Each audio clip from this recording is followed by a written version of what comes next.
Et on se retrouve comme chaque jour avec vous, Ashrène Verdian. Bonjour. Bonsoir Raphaël, bonsoir à vous tous. J-6 avant le second tour de la présidentielle ici en France et dernier déplacement dans le Calvados pour Marine Le Pen avant une parenthèse de repos et de préparation au débat crucial de l'entre-deux-tours. Ce sera donc mercredi soir face au président sortant Emmanuel Macron. Plus que jamais, la candidate du Rassemblement national affiche de la modération pour convaincre. Elle fait même valoir, et je la cite, ses 1000 différences avec son père, le fondateur du Front National Jean-Marie Le Pen, du côté du chef de l'État maintenant. Gros agenda médiatique ce lundi après son grand meeting du week-end à Marseille. Le récap politique du jour est signé Florent Rodeau et Lucille Latour. C'est l'histoire du sprint final. À 2 jours de son tant attendu débat face à Emmanuel Macron, ultime bain de foule pour Marine Le Pen dans le Calvados. Ambiance bon enfant. Ne fais pas de conneries, hein. Tu passes, hein. Tu passes. Passée entre les mailles du filet, elle aurait bien aimé. La candidate du RN est dans le viseur de l'Office européen de lutte antifraude. Elle aurait détourné 137 000 € d'argent public. L'occasion de répondre. De l'Union européenne quelques jours avant le second tour. J'ai une grande habitude de cela et je pense que les Français ne sont absolument pas dupes. Je conteste évidemment absolument ces accusations dont je n'ai pas eu connaissance, ce qui déjà pose un problème en termes d'état de droit. Lui a choisi Marseille et son soleil. Samedi, Emmanuel Macron tente de convaincre le peuple de gauche que lui aussi peut être le candidat de l'écologie. La politique que je mènerai dans les 5 ans à venir sera donc écologique ou ne sera pas. Mon prochain Premier ministre sera directement chargé de la planification écologique. Un appel du pied aux électeurs de Yannick Jadot et surtout à ceux de Jean-Luc Mélenchon, les arbitres du second tour. Consultés, les 2 tiers indiquent qu'ils voteront blanc, nul ou s'abstiendront. Le dernier tiers votera pour Emmanuel Macron. L'hypothèse Marine Le Pen n'était pas proposée.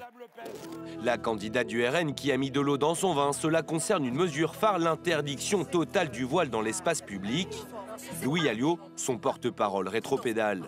Il y aura une politique volontariste qui mettra fin aux visées de l'islamisme radical sur notre sol, qui commencera par l'interdire dans les services publics et qui, par voie de conséquence, limitera dans la rue sa visibilité. Dans le camp Macron, Clément Beaune pointe du doigt un dangereux manque de clarté. Je m'inquiète surtout des revirements, des incohérences, des inconséquences de Marine Le Pen sur des sujets qu'elle instrumentalise ou sur lesquels elle ne sait pas vraiment quelle est sa position. Allez, on termine avec cette double manifestation pour le droit au logement devant les sièges de campagne des 2 finalistes. Sujet grave, pourtant passé à la trappe. Voilà, c'est tout pour aujourd'hui. On se retrouve demain. Et à 6 jours du second tour, on jette un œil à chaque dernier sondage. Oui, pas de changement selon notre partenaire Ipsos Soprasteria par rapport à vendredi dernier. Emmanuel Macron est toujours crédité de 56% des intentions de vote contre 44% pour Marine Le Pen. Quant au taux de participation, il serait de 72% au second tour. 1 point de plus donc par rapport à vendredi. Pour rappel, le taux de participation effectif lors du second tour de 2017 était de 74,6% exactement. Et retour à présent sur le déplacement du jour de la candidate du Rassemblement national en Normandie, à Saint-Pierre-en-Auge, où elle s'est prêtée à un bain de foule au sein d'une population conquise. La candidate du RN est arrivée en tête dans cette commune au premier tour. Précision de notre envoyée spéciale Mélina Huette, accompagnée de Julien Sauvager. C'est un déplacement de dernière minute à la faveur d'une interview donnée sur une radio locale en Normandie. Le déplacement de Marine Le Pen à Saint-Pierre-en-Auge dans le Calvados. Une visite surprise et une très bonne visite selon la plupart des habitants que nous avons pu rencontrer dans cette commune de 7500 habitants où Marine Le Pen est arrivée très largement en tête du premier tour à quasiment 35% des voix. Des habitants très heureux de pouvoir rencontrer pour certains pour la première fois la candidate d'extrême droite, mais surtout un sentiment de colère contre Emmanuel Macron, le président sortant, dont il dresse un bilan du quinquennat très sombre, un sentiment de déclassement. Je vous propose de les écouter. J'ai pas eu le temps de voter. Ouais. Et le deuxième tour, je voterai Marine Le Pen. Et pourquoi? C'est Tata, quoi. Faut qu'elle passe, faut que ça s'arrête tout ça. C'est quoi tout ça? Bah, tout ce qu'on a eu pendant 5 ans. Le Covid, la retraite à 65 ans, c'est impossible. Pour les anciens qui ont travaillé toute leur vie, c'est impossible. Je défends ses idées, elle est pour le peuple français et on a vraiment besoin de quelqu'un comme elle pour vraiment changer le pays. Elle est à l'écoute de tout le monde et franchement, moi j'ai hâte qu'elle soit là. Pour moi, ça va le faire, elle va être présidente. Et j'espère, du fond du cœur. J'ai voté pour Marine Le Pen et je vais revoter pour Marine Le Pen. Elle a le meilleur programme. Déjà la retraite à 65 ans, assistante maternelle, franchement je pense que c'est pas possible. Il faut surveiller les enfants. Le pouvoir d'achat, moi j'ai une voiture justement 7 places. Mon dernier plein m'a coûté quasiment 150 €, c'est pas possible. J'ai des enfants, il faut qu'on puisse sortir, il faut qu'on puisse vivre. Emmanuel Macron nous avait promis un pouvoir d'achat aussi il y a 5 ans et il n'y a rien qui a été fait, c'est de pire en pire. Donc de toute façon il faut que ça change. Ça pourra pas être pire je pense. Cri de Marine présidente, la Marseillaise entonnée, vous l'avez compris, c'est en terrain conquis que Marine Le Pen s'est offert un bain de foule ce midi et en cela, elle donne raison à ses opposants. Ce matin, Gabriel Attal, porte-parole du gouvernement et soutien d'Emmanuel Macron, disait qu'elle faisait, je cite, une campagne en charentaise. Sous-entendu qu'elle se déplaçait uniquement dans des endroits complètement acquis à son programme. De fait, Marine Le Pen joue la sécurité à 2 jours du grand débat d'entre-deux tours qui, souvenez-vous, il y a 5 ans, ne lui avait absolument pas réussi, dont elle était sortie considérablement affaiblie. Eh bien, elle est au travail, dit-elle. Elle s'entraîne à ce grand débat avec, on l'a appris, un énarque qui joue le rôle d'Emmanuel Macron. Le but, éviter la mauvaise surprise de 2017. Après le score historiquement bas de la droite du gouvernement au premier tour de cette élection présidentielle, on prend des nouvelles de Valérie Pécresse. Oui, après son appel aux dons lancé à l'issue du premier tour, la désormais ex-candidate des Républicains a récolté à ce stade 1 400 000 € sur les 5 millions empruntés en son nom propre pour financer sa campagne. Plusieurs figures des Républicains tentent en ce moment de mobiliser les donateurs sous le hashtag « Donnons pour la démocratie ». La collecte de dons devrait se prolonger jusqu'au 15 mai. De nombreux sujets n'ont pas du tout imprimé, comme on dit, dans cette campagne. Parmi eux, la santé. Oui, après un quinquennat marqué, entre autres, par la crise du Covid-19, et alors que la santé fait partie des sujets qui préoccupent le plus les Français, de nombreux professionnels du secteur s'inquiètent de l'absence de mesures à la hauteur des enjeux de la crise de l'hôpital ou des déserts médicaux et du manque de réels débats.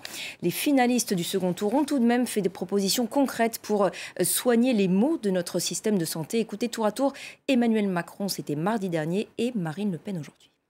Maintenant, ce qu'il nous faut faire, c'est réussir à changer l'organisation de la santé sur le territoire pour répondre à la détresse qu'il y a aujourd'hui à l'hôpital, parce qu'il n'y a pas assez de gens.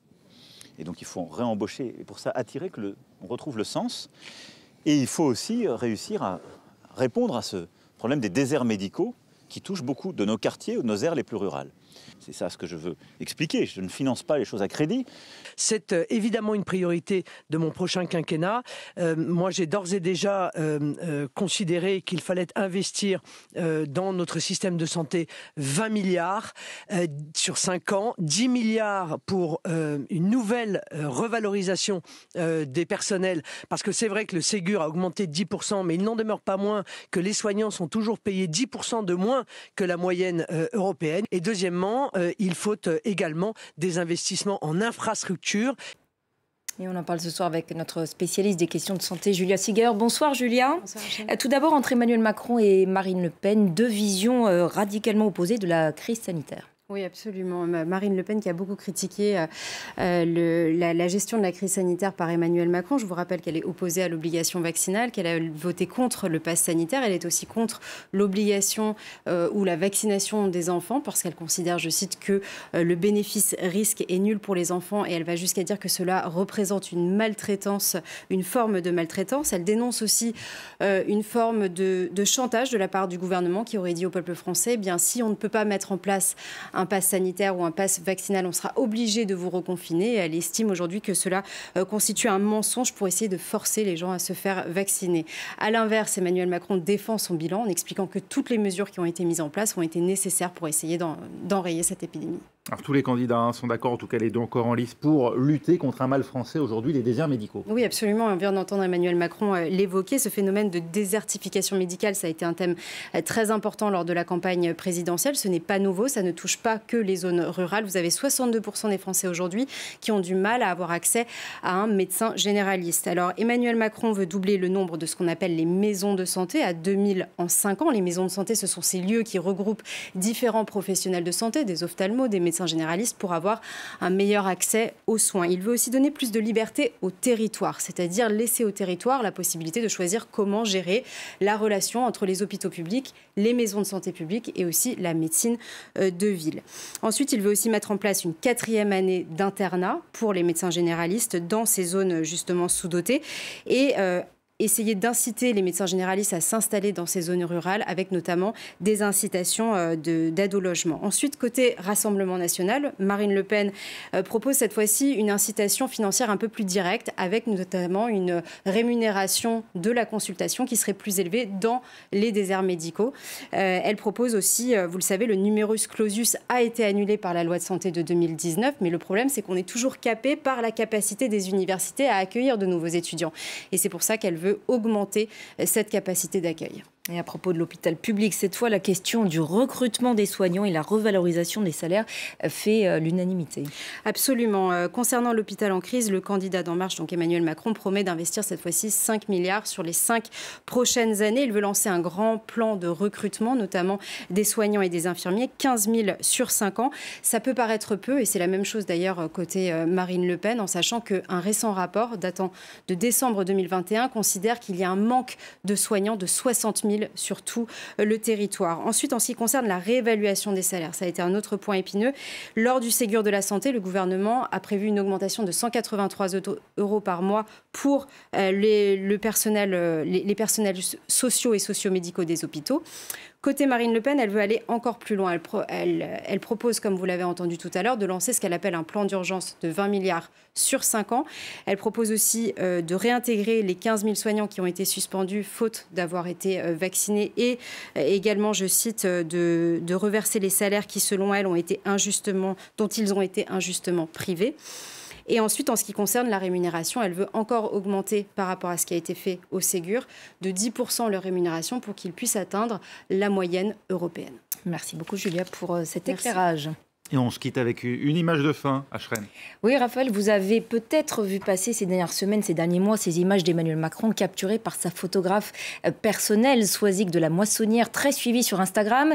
Des images de lui en plein travail, en sweat à capuche, mal rasé, destinées à montrer que jour et nuit, il fait tout pour gérer la crise ukrainienne. Des photos d'ailleurs détournées à gogo à l'époque. Et bien, chaque post de Soisig de la Moissonnière génère la même risée, enfin le même amusement, disons, sur les réseaux sociaux. La dernière en date, c'est celle-ci. Emmanuel Macron, la chemise ouverte à l'issue de son grand meeting de samedi à Marseille qu'on évoquait tout à l'heure. Voilà une pause que je vous laisse apprécier, Raphaël. Merci Ashreen. France 2022, l'heure du choix, c'est tout pour aujourd'hui. On se retrouve demain avec Ashreen Verdian et nous on se retrouve dans moins de 5 minutes pour un nouveau journal. Restez avec nous.